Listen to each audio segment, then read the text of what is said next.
Limite lorsque x tend vers moins l'infini de racine de 4x carré plus 3 plus x. Alors nous allons calculer la limite de notre fonction pour voir ce que ça va donner. Si c'est la première fois que vous tombez sur ma vidéo, n'oubliez pas de vous abonner et partager la vidéo. Alors premièrement, qu'est-ce que nous allons faire ici? Nous allons remplacer moins l'infini dans la fonction pour voir ce que ça va nous donner. Alors si on remplace moins l'infini ici, ça va nous donner déjà plus l'infini. Et si on remplace moins l'infini ici, ça va nous donner moins l'infini. Alors la somme des deux, ça nous donne déjà une forme indéterminée. Là, on est bloqué. Nous allons choisir une autre méthode pour pouvoir trouver notre limite. Nous allons choisir la méthode par factorisation. Alors, nous allons calculer la limite lorsque x tend vers moins l'infini de cette fonction en factorisant. Donc, nous allons faire sortir le x carré qui est ici premièrement. Donc, ça fait valeur absolue de x fois 4 fois sur au carré plus x. Maintenant, je vais enlever la valeur absolue sur le x. Donc, ça nous donne la limite lorsque x tend vers moins l'infini de moins x racine de 4 plus 3 sur x au carré plus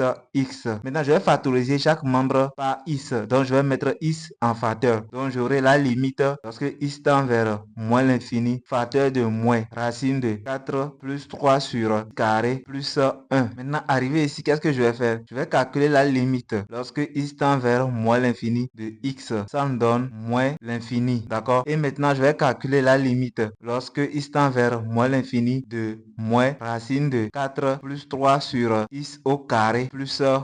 Ça va me donner quoi déjà? Racine de ici, ça me donne 0. Donc, toutes ces limites-là, ça tend vers moins 2. Plus 1 déjà, ça me donne moins 1. Donc, ça donne moins 1. Maintenant, moins l'infini qui multiplie moins 1, ça me donne déjà plus l'infini. Donc, nous allons conclure que quoi? La limite de racine de 4x au carré plus 3 plus x lorsque x tend vers moins l'infini est égal à plus l'infini. Alors, si c'est la première fois que vous tombez sur ma vidéo, n'oubliez pas de vous abonner et partager la vidéo. À bientôt.